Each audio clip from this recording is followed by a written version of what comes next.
जय हिंद साथियों, मैं विष्णु पांडे आपके अपने परिवार कृष्णा क्लासेस में स्वागत करता हूं। कैसे हैं आप लोग? उम्मीद करता हूं आपकी तैयारी शानदार चल रही होगी। हम सीजीएल के कुछ मोस्ट इंपॉर्टेंट क्वेश्चन लेकर आपके सामने आए हैं। इनको करने का प्रयत्न करते हैं। ध्यान दीजिए यहाँ बच्चों,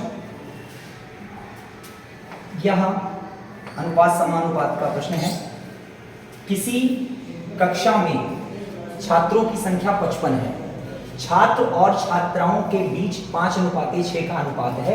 छात्राओं की संख्या कितनी है? सबसे पहले ये ध्यान देना पड़ता है कि हमें क्या निकालना है। मोस्ट इंपॉर्टेंट ये होता है हमें निकालना क्या है और वैल्यू किसकी दी गई है। 5 ये रहा, 6 ये रहा, छात्र ये हैं, छात्राएं ये हैं। दोनों का रेशियो वैल्यू कितना है? दोनों का रेशियो वैल्यू 11 है।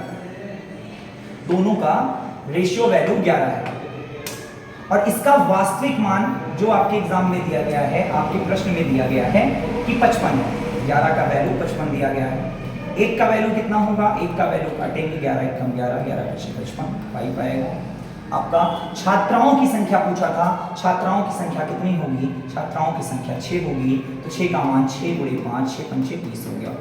आपके सिंपल सा क्वेश्चन था, वो भी आपके सीजीएल जैसे एग्जाम में पूछा गया। बच्चों सारे क्वेश्चन क्या कहते हैं आपके टफ नहीं होते। कुछ क्वेश्चन सिंपल सीजन में पूछे जाते हैं। 25 क्वेश्चन का आपका प्री होगा, तो उसमें सारे क्वेश्चन टफ नहीं होंगे। कुछ क्वेश्चन आपके इस लेवल के होंगे। ये आपके आने वाले एग्जाम में पूछा गया था। मेथड 1 है, हम हरदम 2 मेथड को टारगेट करके चलते हैं। मेथड को क्या है? Rule of divisibility. Rule of divisibility की बात करते हैं हम। रूल ऑफ डिविजिबिलिटी की बात करते हैं। इसको ध्यान दीजिए, हमें मान किसका चाहिए? हमको छात्राओं की संख्या चाहिए। छात्राओं की संख्या अनुपात में बेटा कितना है? अनुपात में 6 है। तो जो संख्या 6 का डिविजिबल होगा वो आपका आंसर होगा। 6 का डिविजिबल कौन है?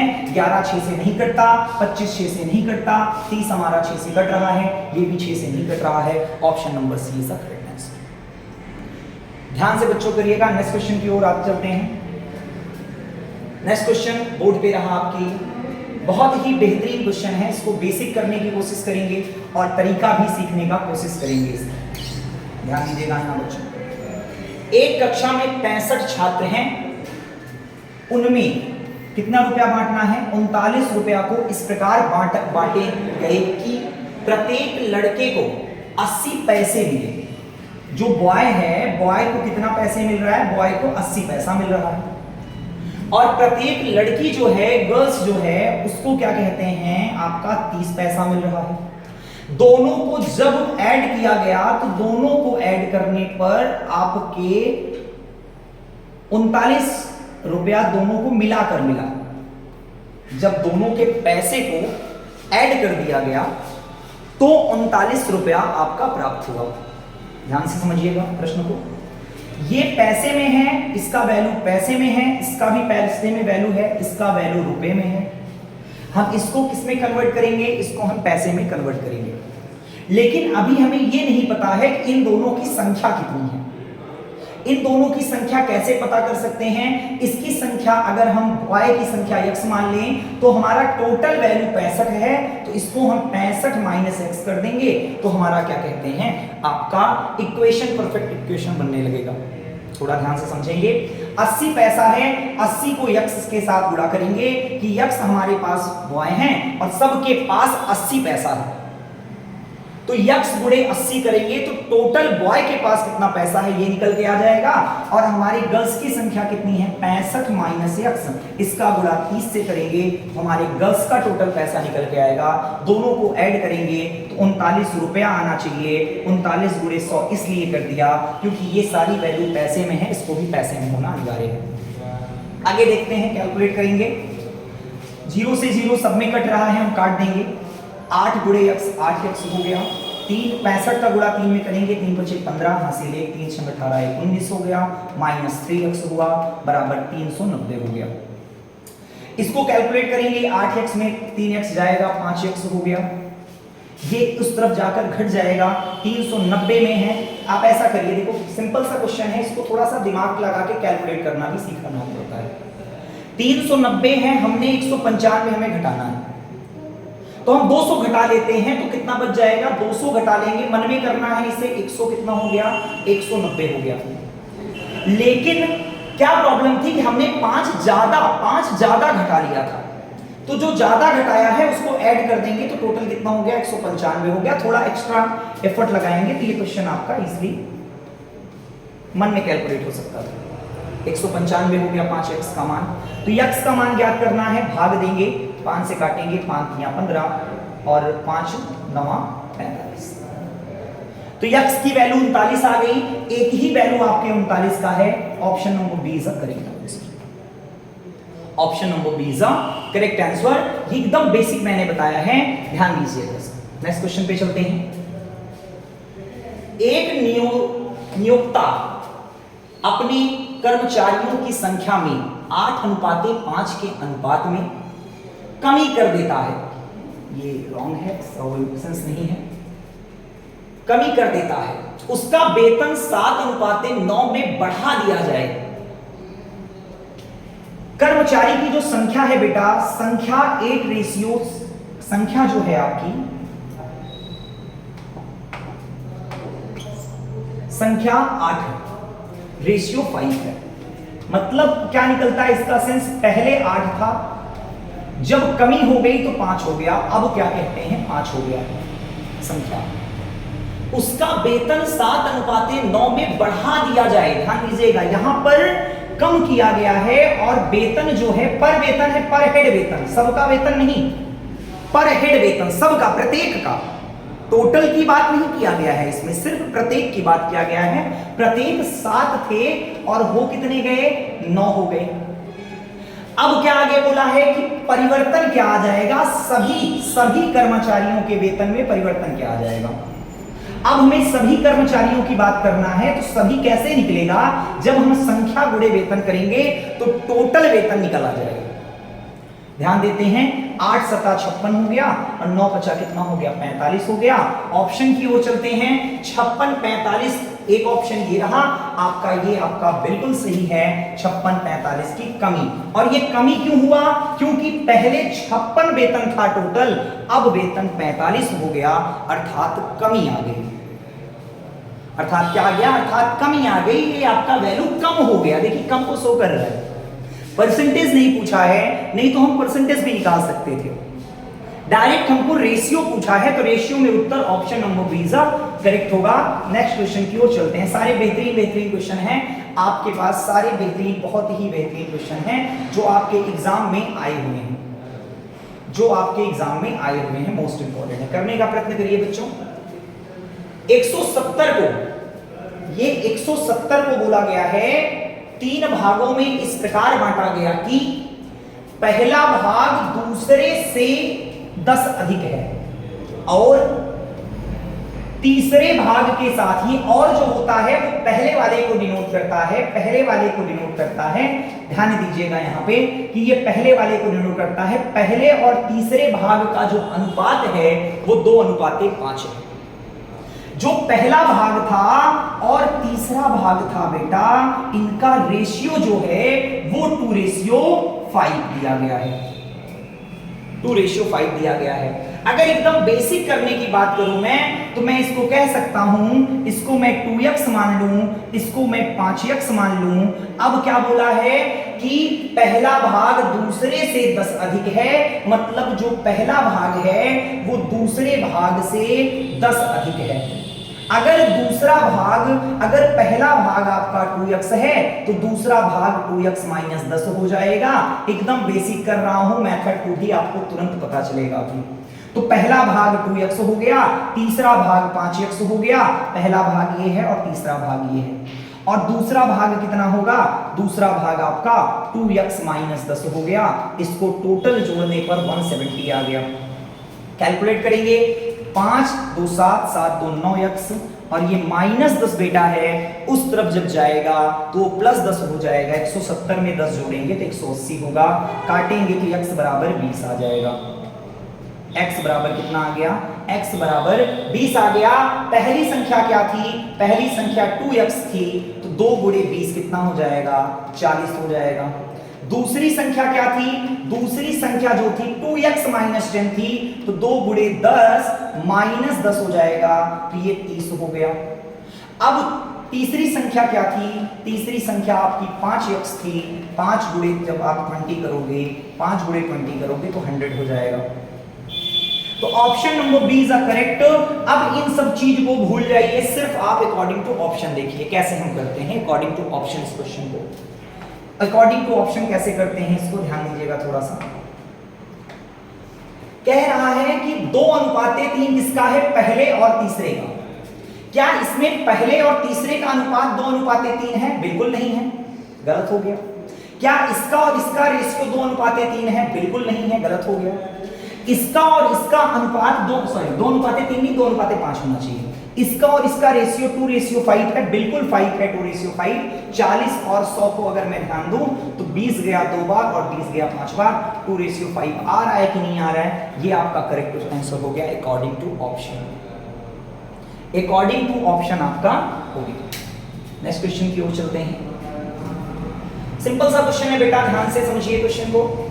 यदि दो संख्याओं का अनुपात, ध्यान दीजिएगा, एसएससी सब के सब सीजीएल में पूछे गए प्रश्न हैं आपके एसएससी में, और कितना सिंपल सा प्रश्न एसएससी में पूछा गया है आप देख रहे हैं।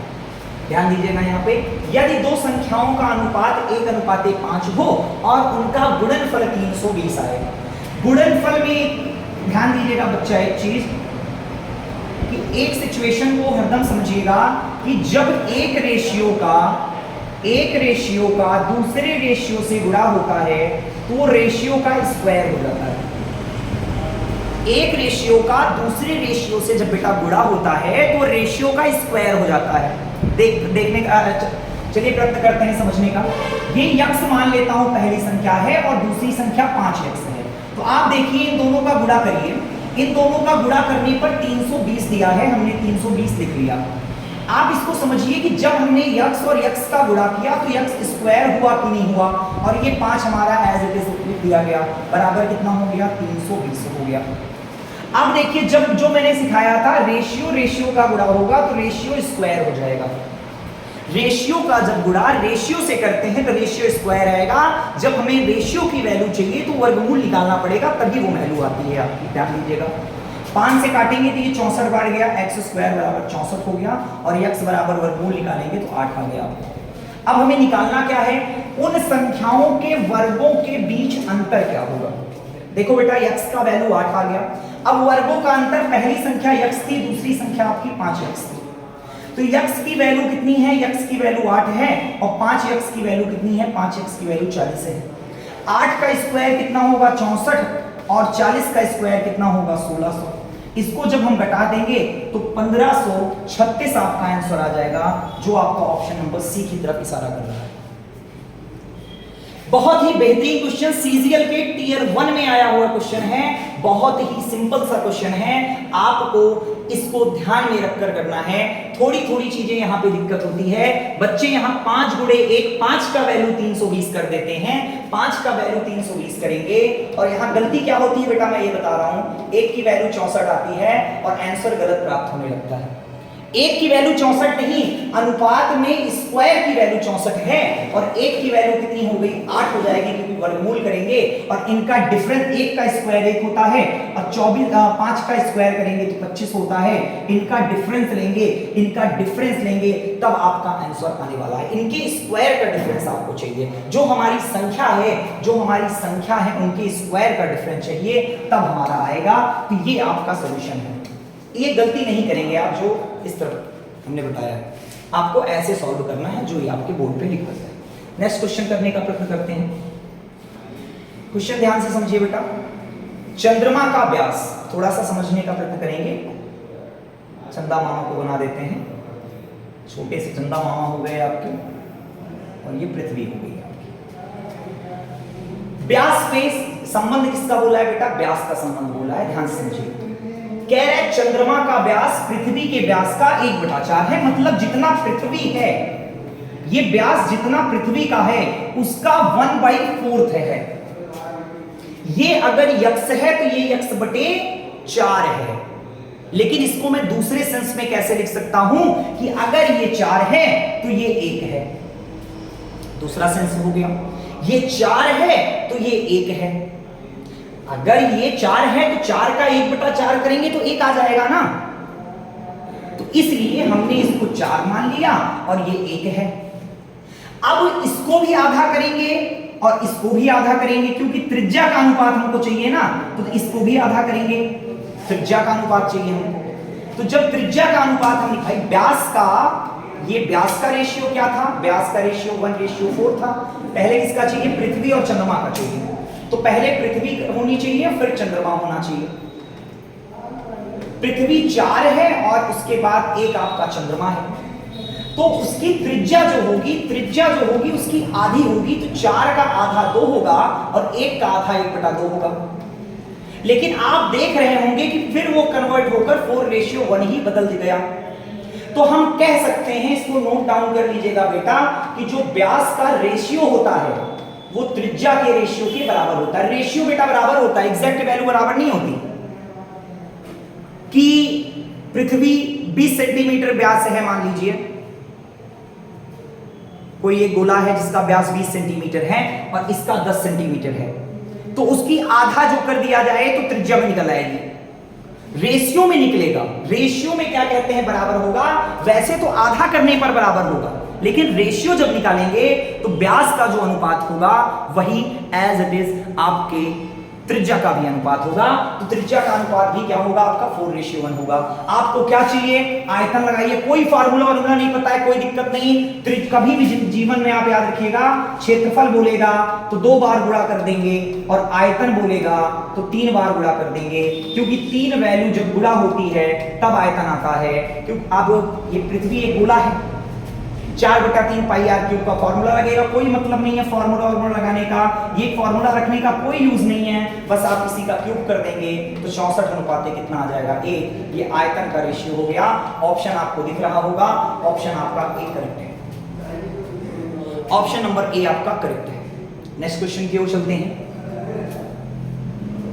177 को 1:1/2 अनुपाते 2/3 अनुपाते 4/5 को अनुपात में 3 भाग में विभक्त किया जाता है। दूसरा भाग ज्ञात कीजिए। 1/2, 2/3 और 4/5। आप सबसे पहले हर जो है अनुपात में हर में है उसको गायब करिए। अनुपात का एक नियम होता है बेटा, एकदम ध्यान दीजिएगा। अनुपात को कभी भी, अनुपात में कभी भी भिन्न नहीं होना चाहिए। अगर भिन्न है तुरंत हटाओ उसे। दशमलव है तुरंत हटाओ उसे। ये दोनों चीज कहीं पर रेशियो में मिले उसको तुरंत हटाइए। कैसे हटाएंगे इसका रूल देखते हैं। इनका एलसीएम लेंगे, इनमें कुछ चीज कॉमन नहीं है, इनका गुणा ही एलसीएम होता है। 2 3 6 6 5 30, इसका 30 एलसीएम है। इसको ऐसे साइड में लिख लेंगे। 2 का भाग देंगे 30 में, 15 आया, 15 एकम 15। 3 गया 10 बार, 10 दूना 20। 4 गया 6, 5 गया 6 बार, 6 चौका 24। अब क्या कह रहा है कि दूसरा भाग का मान चाहिए। दूसरे भाग का मान अभी जस्ट मैंने डिविजिबिलिटी का रूल बताया था। दूसरा भाग कितना है, 20 है। 20 का मल्टीपल कौन होगा, 60। तो आंसर 60 हो गया। लेकिन करने का तरीका समझते हैं। इन सब को जोड़ेंगे तो ये सब को जोड़ने पर कितना हो गया, ये 9 आ गया। ये आपका क्या कहते हैं 2 2 4 1 5 आ गया। 59 का वैल्यू जो है आपका 177 है। 1 का वैल्यू 3 होगा और 20 का वैल्यू कितना हो जाएगा 60। हमारा आंसर पहले आ गया था, कैलकुलेशन हमने बाद में किया था डिविजिबिलिटी के रूल से। सारे चैप्टर आपको विधिवत पढ़ाए जाएंगे, एक एक टॉपिक के क्वेश्चन डिस्कस किए जाएंगे। अभी प्रैक्टिस करा रहे हैं, उस प्रैक्टिस को करने का प्रयत्न करो। अच्छे लेवल के क्वेश्चन है, ध्यान दीजिएगा।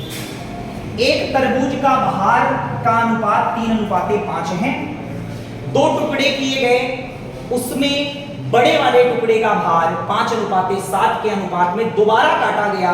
तदनुसार उस तीनों टुकड़ों का अनुपात ज्ञात कीजिए। ध्यान से समझने का प्रयत्न करते हैं, एकदम ध्यान से समझिएगा क्वेश्चन को, एकदम ध्यान से समझिए। जैसे हमने क्या कहा कि एक तरबूज है, बढ़िया, आपका एक तरबूज है। उस तरबूज क्या कह रहा है, तरबूज को 3:5 में काटा गया। 2 टुकड़े किए गए। हमने मान लिया ये वाला तरबूज का भाग 3 था और ये भाग 5 था। ये भाग कितना था, 5 था। अब इस बड़े वाले टुकड़े को भी दो भागों में काटा गया। ये जो आपका पहला भाग है, जो ये पहला भाग है, इस पहले भाग में कोई परिवर्तन नहीं किया गया, इसको 3 था 3 रहने दिया गया। लेकिन जो दूसरा भाग था उसमें दो भाग काटे गए, एक का नाम मैं दूसरा भाग रख दूंगा और एक का नाम मैं तीसरा भाग रख दूंगा। दूसरे में से काटा जा रहा है, कितना काटा जा रहा है? 5:7। तो ये 5:7 किसका होगा? इसका 5:7 होगा। कहने का मतलब कि 5:7 में काटते तो अगर मैं 5 का हिस्सा बोलूं तो 5 का हिस्सा कितना है? 5 का हिस्सा है 5/12 और 7 कितने हिस्सेदार करता है? 7/12। लेकिन ये जो 5/12 और 7/12 है वो टोटल का नहीं है, वो आपके इस 5 वाले वैल्यू का है। तो मैं कह सकता हूं कि जो दूसरा वाला वैल्यू है, पहले वाला तो कोई परिवर्तन नहीं किया, ये 3 है 3 रख दिया। दूसरा वाला जो है ये 5 का कितना है? 5/12 है, 5 का 5/12। और जो तीसरा वाला भाग है 5 का 5/12 नहीं है, ये 7/12 है। कितना है? 7/12 है। इसको सॉल्व करेंगे, यहां पर हर नहीं है, एक मानेंगे, इस 12 का यहां गुणा करेंगे, 12 कितना हो गया? 36, 5 बचे कितना हो गया? 25 और 5 सत्ते कितना हो गया बेटा? 35 हो गया। Option number D is the correct answer है। बताइए समझ में आया कि नहीं आया? जिन बच्चों को ये क्वेश्चंस अच्छे लग रहे हो प्लीज आप लोग कृपया सब्सक्राइब करिए चैनल को और लाइक जरूर करिए, क्योंकि हम लोगों को आगे बढ़ने के लिए, अच्छे अच्छे और क्वेश्चन लाने के लिए वो प्रेरणा मिलेगी। ध्यान दीजिएगा बच्चों। नेक्स्ट क्वेश्चन पे आते हैं। ए बी सी जो है वितत अनुपात में है। वितत का मतलब क्या होता है उसको समझने का प्रयत्न करते हैं। वितत का मतलब होता है ए का रेशियो बी से है और वही रेशियो बी का सी से है, ये होता है वितत। ए जो पहले दूसरे का रेशियो है वही दूसरे तीसरे का अगर समानुपात हो जाए, पहला दूसरा रेशियो, दूसरा तीसरा रेशियो अगर दोनों बराबर हो जाएं तो उसे कहते हैं कि ये वितत समानुपात है। क्रॉस मल्टीपल करिए तो बी स्क्वायर की वैल्यू कितना आ गया? बी स्क्वायर की वैल्यू ए सी आ गया। ध्यान दीजिएगा, इसको सॉल्व करना है, इसका मान हमें चाहिए। तो यहां देखो ए है, यहां सी है, तो ए सी की जगह हम बी स्क्वायर रख सकते हैं ना। तो यहां पहले से बी था, हमने बी स्क्वायर रख दिया, यहां बचा क्या? ए प्लस बी प्लस सी का होल क्यूब बचा। अब नीचे देखते हैं, ए बी हमने लिख दिया, बी सी हमने लिख दिया, और जो सी ए है, सी ए सी इक्वल होता है, चाहे ए गुणे सी कहिए चाहे सी गुणे करिए, इसका मान बी स्क्वायर है। इसका जो वैल्यू है मैंने बी स्क्वायर लिख दिया और फिर होल क्यूब कर दिया। ध्यान दीजिएगा बेटा, ये b गुणे बी स्क्वायर करेंगे तो b क्यूब होगा, a प्लस बी प्लस सी का होल क्यूब। यहां देखिए b b b कॉमन मिल रहा है तो b कॉमन ले लेंगे, तो जो b कॉमन होगा तो, लेकिन b कॉमन होगा तो क्यूब उसके साथ भी तो आएगा, तो b का क्यूब कॉमन हो गया आपका। और बचा कहां? यहां b कॉमन हुआ, a बचा, यहां b कॉमन हुआ, c बचा, यहां b कॉमन हुआ, b बचा, इसका क्यूब, ये दोनों कट गए। आंसर कितना आ गया बेटा? आंसर आपका 1। आंसर कितना आ गया? आंसर आपका 1 आ गया। बहुत ही बेहतरीन क्वेश्चन है आपके, बहुत ही बेहतरीन क्वेश्चन है आपके, आपका 10+2 में पूछा गया क्वेश्चन। नेक्स्ट क्वेश्चन की ओर चलते हैं। इसका मध्यानुपात निकालना है। बेटा देखो, बेसिक बताऊंगा क्लास में, क्लास लेक्चर में बताऊंगा, इसको समझिए थोड़ा सा। मध्यानुपात क्या होता है? मध्यानुपात जो होता है वो हमारा, जैसे कोई ए है और बी, देख लीजिए छोटा सा, इसका मध्यानुपात निकालना है। मध्यानुपात मतलब बीच का अनुपात क्या होगा? बीच का अनुपात x मान लेते हैं। अभी जस्ट बताया, पहले को दूसरे के साथ लीजिए और दूसरे को तीसरे के साथ लीजिए, यही होता है समानुपात। इसको क्रॉस मल्टीपल जब करेंगे तो x स्क्वायर बराबर क्या आ जाएगा? ए बी आ जाएगा, और x बराबर क्या आ जाएगा? Under root A B. तो हम कह सकते हैं कि मध्यानुपात जो होता है a गुणे b होता है, ये a है और ये b है, 1.21 into 0.09। सॉल्व कैसे करेंगे? यहां ध्यान दीजिएगा, 121 ये दशमलव ना होता तो 121 होता, जो 11 का वर्गमूल है। ये 9 किसका वर्गमूल है? 3 का। यहां पर 2 अंक, यहां पर ध्यान दीजिएगा, 2 अंक पर यहां दशमलव है और 2 अंक पर यहां दशमलव है, टोटल 4 अंक पर दशमलव है। और जब यहां पर कैलकुलेट होगा तो 2 अंक पर आ जाएगा। जैसे ध्यान दीजिएगा, अगर 4 अंक पर दशमलव है वर्गमूल में, तो जब संख्या बाहर जाती है तो 2 अंक पे दशमलव लगता है। दशमलव कितने अंक पे लगता है? 2 अंक पे लगता है।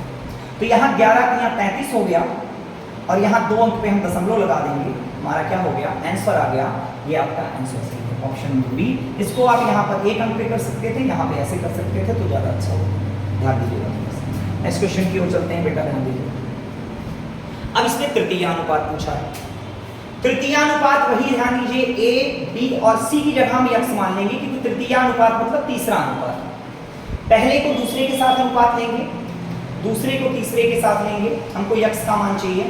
बी स्क्वायर यहाँ हो गया, ए यक्स यहाँ हो गया, और यक्स बराबर क्या हो गया? बी स्क्वायर बटा ए। कह सकते हैं हम दूसरा पद जो होगा उसका 2 बार गुणा करेंगे बटे पहला पद। दूसरा पद कितना है? 12, 12 का 2 बार गुणा करेंगे बटे पहला पद। 3 त्रिका 9, 3 चौका 12 हो गया, 3 चौका 12 हो गया, और 4 चौका कितना आ गया बेटा? 16 आ गया। ये आपका option number A is a correct option. ध्यान दीजिएगा। नेक्स्ट क्वेश्चन की ओर चलते हैं। ए अनुपाते बी बराबर आपका 7 अनुपाते 9 दिया है, और बी अनुपाते सी बराबर दिया है 3 अनुपाते 5। ध्यान दीजिएगा, अकॉर्डिंग टू ऑप्शन भी करेंगे प्लस इसमें भी करेंगे। ध्यान दीजिएगा, यहाँ पे ए बी सी तीनों को हमने लिख लिया, ए बी सी लिख लिया। ए कितना था? ए 7 था। बी कितना था भैया? बी 9 था। यहां पर ध्यान दीजिए, बी कितना था? 3। लेकिन ये दूसरे में है ना, पहले लाइन में आपका सिर्फ ए बी है, दूसरे वाली लाइन में बी सी है। तो दूसरे लाइन में हम लिखेंगे, दूसरे लाइन में बी कितना है? 3, और सी कितना है? 5। हमको पता क्या क्या नहीं है? हमको पहले लाइन में सी का पता नहीं है, और दूसरे लाइन में हमको ए का पता नहीं है। जब सी का नहीं पता है तो सी के बगल में कौन है? बी। जब हमारे पास चीजें नहीं होती तो हम जस्ट पड़ोसी को देखते हैं। जब पड़ोसी को देखते हैं तो पड़ोसी के पास क्या पता चला कि हमारे पास उसके पास 9 है, तो कहता है भैया उसी की तरह मैं भी बनूंगा, तो मैं भी 9 बन गया। यहां पर बेटा क्या है? ए के पास कुछ नहीं है दूसरे लाइन में, लेकिन पड़ोस में कौन है? पड़ोस में आपका कौन है? 3। तो ये इसके जैसा बनना चाहेगा। 7 3 21 हो गया, 9 9 3 27 हो गया, और 9 बचे 45 हो गया। इसको काटेंगे, 3 से सब कट रहा है, 3 7 3 9, और 3 कितनी बार गया भैया? 3 15 बार गया, और आपका आंसर कितना आ गया? 7:9:15। इसको ध्यान से और समझिएगा। अकॉर्डिंग टू ऑप्शन कैसे करते? सिर्फ उत्तर देखकर कैसे पता लगा लेते कि हमारा आंसर कौन सा है? सिर्फ आंसर हम देखते और कैसे हमें पता चल जाता कि यही हमारा आंसर है। ए बी का रेशियो 7:9 है, इसमें 7:9 है, इसमें 7:9 है। क्या इसमें 7:9 है? क्या 21 और 35 को मैं काटूंगा तो क्या 7:9 कभी आ सकता है? 3 से कटेगा नहीं, 7:9 कभी नहीं आ सकता। इसमें भी 7:9 कभी नहीं आ सकता। 2 ऑप्शन तो गायब हो गया। अब यहां आ जाइए, दूसरे और तीसरे को देखेंगे। क्या हमारा 3 5 है ये? इसको क्या कभी 3 5 बनाया जा सकता है? कभी नहीं बनाया जा सकता। ऑप्शन कट गया। उत्तर कौन सा आ गया? सी वाला आपका उत्तर आ गया। 7:9:15 is the correct answer. Next question की ओर चलते हैं। ध्यान दीजिएगा बेटा, नेक्स्ट क्वेश्चन बहुत ही शानदार क्वेश्चन है, सभी एग्जामों के लिए इंपॉर्टेंट है। सभी एग्जामों में कहीं ना कहीं किसी न किसी क्षेत्र में ये पूछ लिया जाता है। ध्यान दीजिएगा, बहुत ही सिंपल क्वेश्चन है। x का वैल्यू आपका 3 होगा और y का वैल्यू 4 होगा। मैं एक होमवर्क देकर जाऊंगा, उसको समझिएगा। क्वेश्चन इसका, एक क्वेश्चन का होमवर्क अभी मैं आपको दूंगा, ध्यान दीजिएगा। x का वैल्यू 2 है, मतलब 2 गुणे x का वैल्यू 3 है, 2 गुणे 3 कर दिया, और प्लस 3 गुणे कितना कर दिया? 3 गुणे 4 कर दिया, और 3y माइनस 2x, 3y 3 गुणे 4 कर दिया, माइनस 2 गुणे कितना कर दिया? 3 कर दिया। कैलकुलेट कर लीजिए, रेशियो निकाल लीजिए। 2 3 6, 4 3 12, ये हो गया 18। 3 चौक 12, 6 12 में 6 गया 6। इसको काटेंगे, 3:1 आ गया। ऑप्शन कौन सा करेक्ट है? Option number B is correct है। इसका मैं आपको दे देता हूं, इसको मैं होमवर्क दे देता हूं आपको। x अनुपाते y, आप इसको एज इट इज x बटे y भी कह सकते हैं। एग्जामिनर के पूछने का ढंग है, बाकी दोनों मतलब वही है, दोनों मतलब वही है। तो 2 अनुपाते 1 है, 2 अनुपाते 1 है। तो आपको मान निकालना है x² + y² बटे x + y का मान हमें निकालना है। और इसका ऑप्शन जो है आपके सामने है, इसका ऑप्शन आपको मैं थोड़ा सा टाइम दूंगा क्योंकि ऑप्शन में क्वेश्चन बना रहा हूं। ध्यान दीजिएगा इसको। 5/3 पहला ऑप्शन है आपका 5, पहला ऑप्शन है 10 अनुपाते 12, फिर दूसरा ऑप्शन है आपका 5 अनुपाते 3, तीसरा ऑप्शन है आपका 2 अनुपाते 7, और चौथा ऑप्शन है आपका 9। नॉट, इनमें से कोई नहीं, या आप कह सकते हो ज्ञात नहीं किया जा सकता, ज्ञात नहीं, नॉट, और एक ई ऑप्शन में पांचों ऑप्शन दे रहा हूं, ज्ञात नहीं किया जा सकता, नहीं किया जा सकता। ये होमवर्क है आपको, आप कमेंट बॉक्स में इसका आंसर दीजिएगा। नेक्स्ट क्वेश्चन पे आ जाते हैं। ध्यान दीजिएगा, ए का 5.5, बी का कितना है, इतना, दोनों बराबर है बेटा, बहुत सिंपल क्वेश्चन है। ए बटा बी, बी इस तरफ लेकर आए थे, यहाँ दशमलव कितना था, 0.65 था, और यहाँ कितना था, 5.5 था। इसको कैलकुलेट कर लीजिए, आंसर आ जाएगा। कैसे करेंगे, दशमलव को गायब करिए, या दशमलव को गायब करिए या दशमलव को बराबर कर लीजिए, सिंपल सी बात है। या तो यहाँ दशमलव गायब कर दीजिए, या यहाँ जीरो लेकर दशमलव को बराबर कर लीजिए। जैसे हमने यहाँ जीरो लिया, दशमलव आपस में बराबर हो गया, जब दशमलव आपस में बराबर हो गया तो ये 55 हो गया और ये 550 हो गया। 5 से काटा 13 बार गया, 5 से काटा 110 बार गया। ये आपका option number D is the correct answer. दो काम करना है बेटा, या तो दशमलव को क्या करिए, गायब कर दीजिए। 10 वाले जीरो वाले जो रूल होता है, 55 वाला तरीका, इसको कैसे हल करते हैं, 25/100 करते हैं। ये तरीका नहीं है बेटा सीरियल का, आप कुछ एक्स्ट्रा सोचिए। भाई ये 2 अंक पे था, इसको भी 2 अंक बना लिया, जीरो बढ़ा दिया, 2 अंक हो गया, 2 ऊपर नीचे था, कट गया, काट दिया, आंसर आ गया आपका। ठीक है बेटा, नेक्स्ट क्वेश्चन पे चलते हैं। x का 15% y के 10% का तुलना है। बहुत सिंपल क्वेश्चन है, थोड़ा सा समझने का बात है, ध्यान दीजिएगा। x का 15%, 15/100 है, y के 10% का तिगुना है। जो y का 10% है उसका तिगुना है, तिगुना मतलब 3 से गुणा किया गया, तिगुना है मतलब 3 से गुणा किया गया है, इससे कट गया, x बटा y हो गया, कितना होगा कैलकुलेट करने पर, 5 गया 3 बार, 5 गया 2 बार, 3 से 3 कट गया, 2:1, करेक्ट आंसर है option number C. Simple question है, सिंपल क्वेश्चन है आपके। ये वाला भी वैसे ही है, आपको होमवर्क है, मल्टीटास्किंग में पूछा गया था, MTS इसको बोला जाता है, ये आपके 10+2 में से पूछा गया था। इसको देख लीजिए, ये भी आपका एज इट इज ही है, आपका क्वेश्चन है, इसका एक होमवर्क है। कैसे लगा सेक्शन आप आज का आपका, आप हमें कमेंट करके जरूर बताइएगा। वीडियो अच्छा लगा हो तो लाइक, शेयर और सब्सक्राइब करिएगा। हम लोगों को सहयोग बनाइए, जिससे कि हम और भी क्या कहते हैं, अच्छे वीडियो और अच्छे कंटेंट आपके सामने प्रस्तुत कर सके। कल तक के लिए धन्यवाद। जय हिंद, जय भारत।